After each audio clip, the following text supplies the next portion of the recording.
Hey guys, it's Taylor back with Life with Taylor, and today we are going to be reading Reddit. So let's get into it.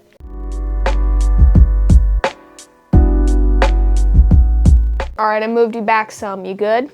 You good? Great. Also, get your water. Let's stay hydrated because I think it's supposed to be 103 today. Alright, we're reading Am I Overreacting? The first one got deleted, and I literally just found these yesterday, which is great. All right, we're gonna have 4 stories instead of 5, okay? All right, we're gonna see if these people are overreacting. I don't think actually, no, that's a lie. I do overreact sometimes, but I feel like everybody overreacts sometimes at some point of time in life. Also, I got a new sticker. Queen Mary. Queen Mary. Every place I go that I haven't been before is gonna get a sticker on the laptop. And no, I didn't actually put the stickers on here. That's crazy. I used tape, okay? So we just have some random stickers that I find, some that I get, and then places that I've been. So this is the Titanic exhibit museum. I think it was in Las Vegas. And we got the Queen Mary. So 2 boats, okay? Oh, I also have one from Alaska, it looks like. It's like a Bigfoot. Okay, anyway, sorry, I was getting distracted. Am I overreacting? My sister planted lilies when I told her not to, and now my cat is in critical condition. I'm literally shaking as I type this. I'm away at college and my sister planted lilies in our yard. If you're unfamiliar with them, lilies cause kidney failure in cats within hours of exposure. They are extremely toxic. What is it with animals? Like, dogs can't have chocolate, cats can't be around flowers. This is interesting. I mean, not that you would give your animals chocolate, but a month ago or so, she texted me asking what flowers would look best in the garden. She gave me a list of things she wanted to plant from a shop. Roses, daisies, zinnias, lilies, violets, and I asked her please not buy the lilies because they will kill our cats, who I really try to keep indoors, I promise. My parents don't care though and always leave our back door open. She told me the cats were indestructible and that they'll live before I managed to reason with her, or so I thought, I guess. She was then like, fine, after I badgered her, and I thought that was the end of it, but 3 days ago, I got a call from my dad that our cat was having a seizure. I got to the vet and I was sobbing, but nobody would tell me anything and they wouldn't let me see him. I've had this cat since I was 13 and he's like my soulmate. I got him for my birthday and we've bonded since. I finally went home after hours and there are fucking lilies in the yard. So I guess she just went ahead and planted them and now my fucking cat has kidney failure and I guess he's in critical fucking condition. And I'm so fucking mad and all I've done is cry for hours. I haven't spoken to her since and I spent all my time in my room. Okay, this is a sad story, but side note, I kind of love when people use any swear words as frequently as using the word the. I never want to speak to her again. Like, wait, is this her mom? My sister. Okay, so the sister planted these and the parents don't really care about the cat. I think is what it said. I never want to speak to her again, like ever. For context, I'm 18 and she's 14. Cap. I know she's still just a child, but I feel like I'll never recover from this if my cat doesn't make it. I feel like 14 is old enough where you're like aware. You know, you're aware. You know what's wrong and right. I feel like she did that on purpose. Maybe she thought, oh, it'll make them sick, like have a cold or something. I don't know, but let's continue reading. I'm autistic and I've always been an easy target for her bullying. Yes, it's embarrassing to call it that, but she does it to torment me. She does like to torment me and she feels bad about it, but if my cat doesn't make it, I just don't think I could ever speak to her again, knowing that she just ignored me and went ahead even though I begged her not to. She's young, yes, but I feel like she should know so much better. And now my dad is yelling at me because I made her cry because she made a mistake. Yes, it was a mistake, I guess, sure, but a very costly one.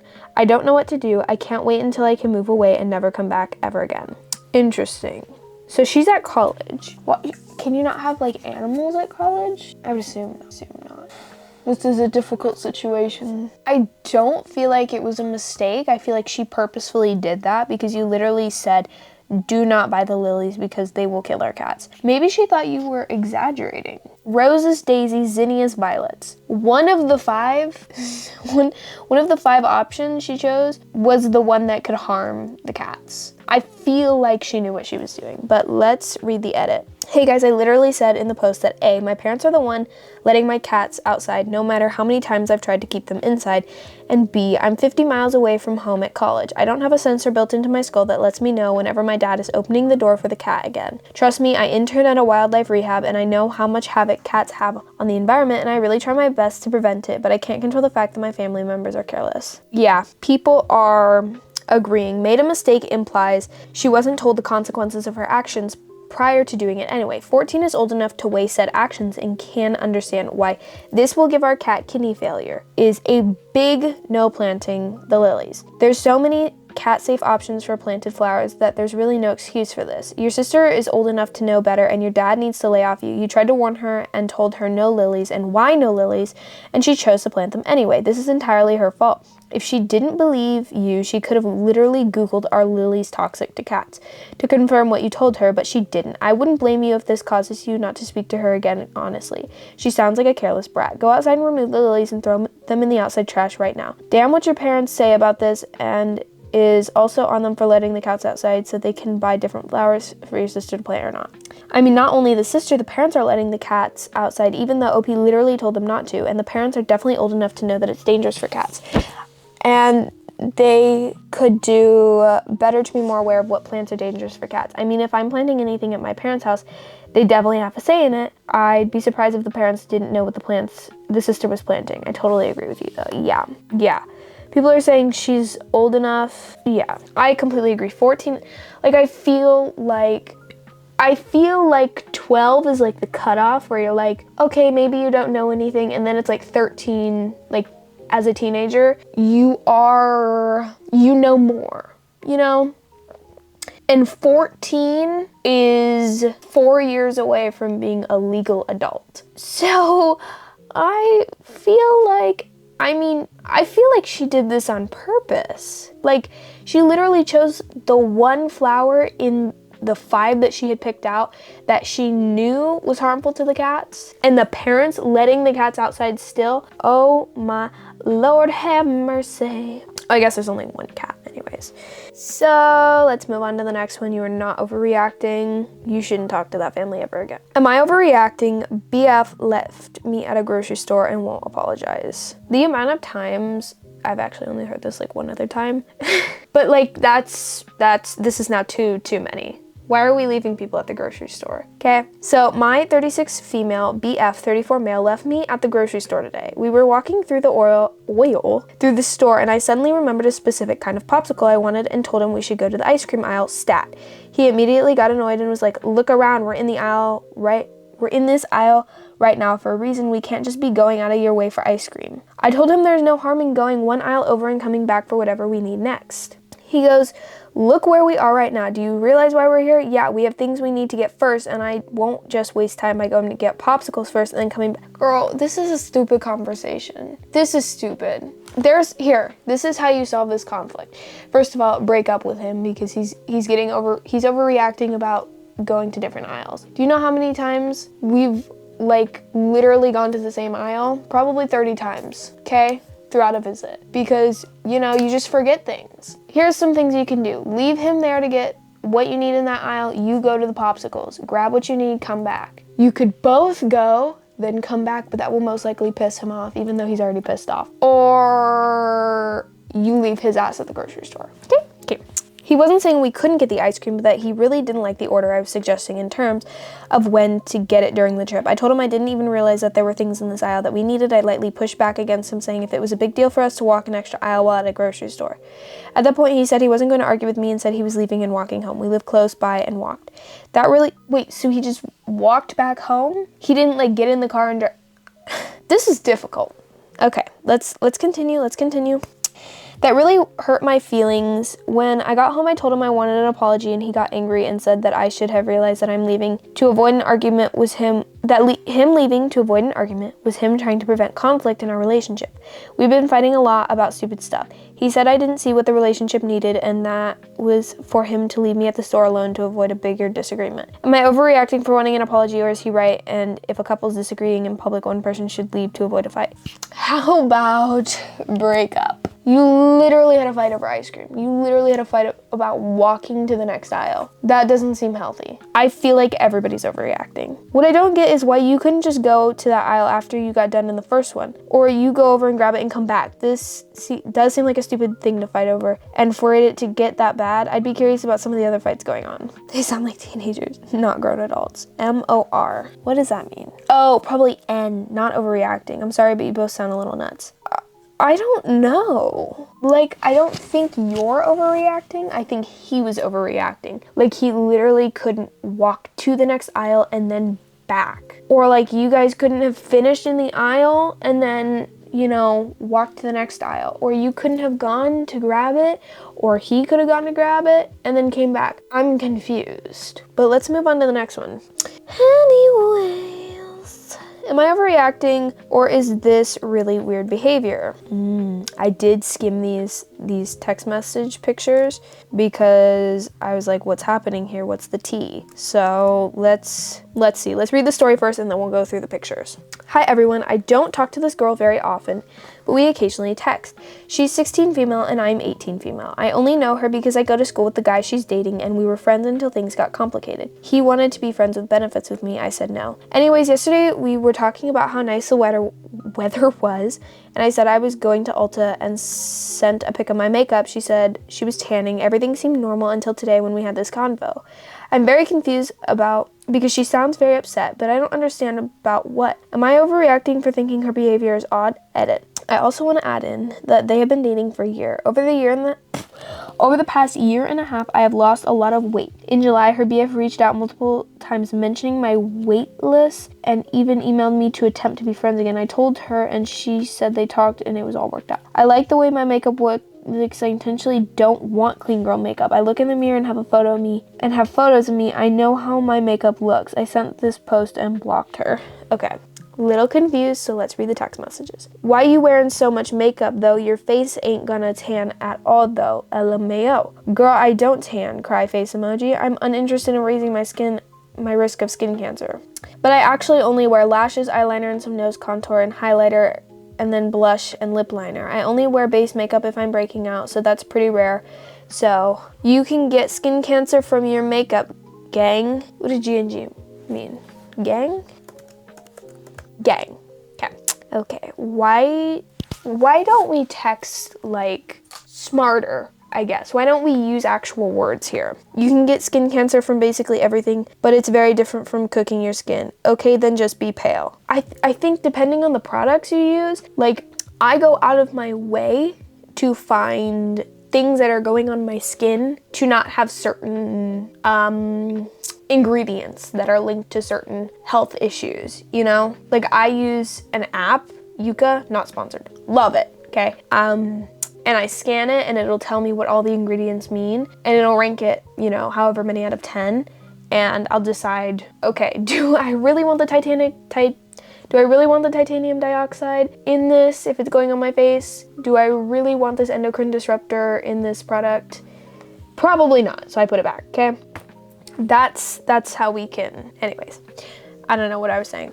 Okay, then just be pale. Your nose contour doesn't match the rest of your body. That's all I'm saying. I would like to see a picture of her, like a selfie.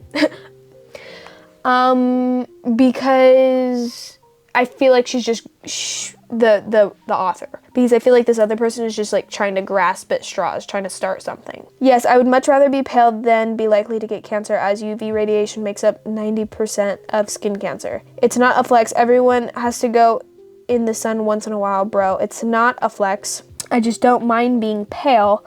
Some people only want the tan, and that's fine, but there's nothing wrong with being happy with your skin color. Okay. I'm just confused. I'm confused what this is about. Like, I tan. I think I go out in the sun and I naturally tan without any purpose. But like, why is this even a conversation? Why is she even bringing it up? I'm just saying your contour is 10 shades darker than your actual skin color. Also, the sun is good for you, bro. Why is she still going on? Like, she's not making any sense. The sun is good for you in certain durations, I guess. But like, you probably shouldn't be out there if the UV radiation is like a certain number. I'm not sure what number, but I know there's like bad. Like, also, I'm not going out there in the freaking summer. I'm staying inside.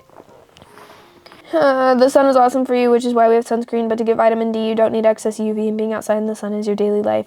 In your daily life or on a walk is very different from laying on a tanning bed. Oh! Wait, is this person laying on a tanning bed? I'm confused. I feel like tanning beds are worse than the sun. And then she replied, I'm just saying your contours 10 shades darker comment. Thank you for the concern. I really like my makeup. You don't have to like my makeup, to each their own. So basically, sunscreen can get you cancer, honey. It's hella comedogenic. Comedogenic means clogging the pores in your face and causing acne. This person doesn't even know what she's talking about. I don't even think she knows what words mean. Then she replied to the reply about the contour being 10 shades darker, and she said, okay, bae. Comedogenic means clogging pores. It's very different from skin cancer. Yes, it is. Makeup is also often comedogenic, but that would lead to things like blackheads or whiteheads. So like the little open and close comedones. Here's a little lesson I learned because I was doing some researching. The little blackheads are, it's like sweat and, skin stuff in your pores, but it's like oxidized because there's like oxygen getting to it, so that's what turns it black. And then the whiteheads are closed comedones, so it's like the sweat and skin fibers go into your pores, and then it like kind of closes, I guess. So, because that's what I have on my forehead here that I'm trying to get rid of with some retinol or retinoid. There's a difference. And it is taking a long time. Okay, I'm on week 6. I read it should be clearing up, but it's not. Anyways, let's continue. I really like skincare. I really like learning about different skin. What? I like learning about how things work and like why things are and like different, like how products affect the face, One reply says, not overreacting, you handled this really well, and she's literally just trying to get a rise out of you. Yeah. The friend is desperately trying to rage bait OP, and she isn't falling for any of it. Yeah. No. Goodbye. Get your bitch ass out of here. It's my rendition. Anyways, last one. Am I overreacting? My mother-in-law has a wildly unsafe pool, and my husband wants to attend her Memorial Day pool party with our 2-year-old. No. I don't even have to read it. So I'm guessing wildly unsafe is like, it's either like those videos where they have like alligators and like swamp and flesh-eating, brain-eating amoeba bacteria, and frogs and lizards and algae, those kind of videos, or she just doesn't have like a gate around her pool. Anyways, my mother-in-law has a large, beautiful house, ideal for hosting parties, except for one awful thing, her pool. It is set level to the deck, which connects to her house, so you can go out the back door, walk right onto the deck, and trip into the pool with no gate or fence or anything. Okay, so not the first idea that I had. Her back deck is very large and also has multiple tables, chairs, and a grill, so it is where everyone eats and hangs out during her summer parties. Everybody in my husband's family are adults except for my daughter, so the pool hasn't been much of an issue because there aren't any kids around to drown in it. This pool terrifies me. Every time we go there, I fear my stumbling toddler is going to fall in, and I'm especially afraid during parties when everybody is talking and not watching the pool. I feel like I'm on constant alert and can't eat or talk or even use the bathroom in case she falls in. I dealt with this all last summer, and I don't want to do it again. Additionally, we want to have another baby next year, and this will not be easier when I have 2 kids to watch. My solution? My daughter and I will not go to the parties. I'm willing to see his family other places, and I'm even willing to go to this mother-in-law's house when it's just husband, daughter, mother-in-law, and me, because then we can all focus on my toddler. I just don't want to take her to these parties where there's a lot going on and it's harder to watch her. Last year, I got her a life vest to wear on the deck, and that helped, but I feel like it's going to be a huge fight to keep it on her this year. I don't think I should have to have this fight with my mother-in-law. When my mother-in-law shouldn't have such an unsafe pool. My husband's point of view, he agrees the pool is very unsafe, but wants to go and see his family. He feels bad about leaving us to do this, so he wants us to come. He feels we can watch her closely enough that nothing bad will happen. I will give credit and says he does truly watch her when we are there, but the pool is just so unsafe, and I don't think he grasps how quick and silent drowning is. And am I overreacting? I can admittedly be overprotective, and both my husband and I have a strained relationship with mother-in-law that can be clouding my judgment. Girl, I don't feel like you are overreacting because this is a very serious situation, and just like you said, like one quick look away for a second can be very dangerous. And it's interesting that she doesn't, well, not interesting, I guess, considering, you know, she sounds kind of like an a-hole, that the mother-in-law doesn't want to put up like even like a temporary gate. Don't they have like temporary pool gates where you can like connect it around the pool? Or yeah, just don't go, or even put like a gate from like the patio to the, like I'm imagining the house is like this, the patio is kind of like right here and connects with the edge of the house. Maybe like put a gate right there. But it definitely, I don't think you're overreacting at all. And I think that you are just trying to make sure that your child is safe. And you can't really have fun at a party or like talk with people or really entertain everybody and everybody's questions and like, you know, everything if you are constantly like trying to watch every step that your child goes. So I think either a temporary gate or just, you know, stay in the house or don't go. Those are my conclusions. Those are my possible answers. I hope you guys enjoyed this video. Comment down below what you think about these stories. What are your thoughts? Do you think differently about these stories than I do? While you're down there commenting, click all the buttons. You know what to do. And I hope you guys have a good day, night, evening, morning, wherever you are in the world viewing this. And peace.